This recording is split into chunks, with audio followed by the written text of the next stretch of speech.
মা তুমি কোথায়? হ্যাঁ কি বল, কি হয়েছে?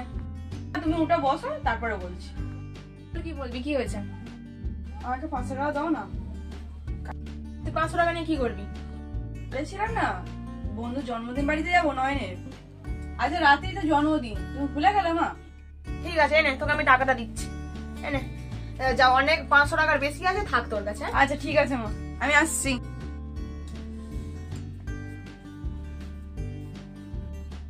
মা বলছি আমি কিছু টাকা দাও না গো। কেন, তুই আবার টাকা নিয়ে কি করবি? কেমন ধরনের তুই টাকা নিয়ে কি করবি?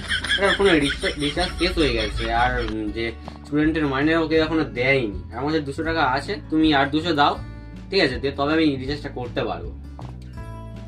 আমার কাছে আর টাকা পয়সা নেই, তোর বাবা আসুক সন্ধ্যাবেলা, আমি চেয়ে তারপর দেবো। ও বোন এক্ষুনি তোমার কাছে 500 টাকা চাইলে জন্মদিনের পার্টির জন্য, তুমি 1000 টাকা দিয়ে দিলে, আর আমি সামান্য 200 টাকা চাইছি, তুমি দিতে পারছো না।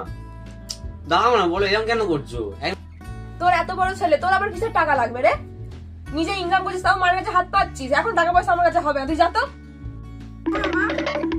আমার না আসতে রাত হবে। কেন রে, কি করবি ততক্ষণ? কি করবি? ও মা দেখেছো আমাকে কেমন কোশ্চেন আরে করছে? জিজ্ঞাসা করছি অত দেরি কি করবে? আর জন্মদিনের পার্টি আমিও করেছি ভাই, তুই অত দেরি কোন কি করবি? এক থাপড়ে লাল করে দেবো জানো। তোমার বউ এমন কি বলেছে, তুমি ওকে ওরকম করছো কেন? ও এমন কি করেছে? ও থাকবে রাত পর্যন্ত পারে, তুমি বলবে না কিছু আর? তাহলে আমি আসছি।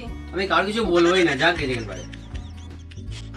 চেঁচানো তো, বোন কোথায় যায় আমি ঠিক দেখেইছি।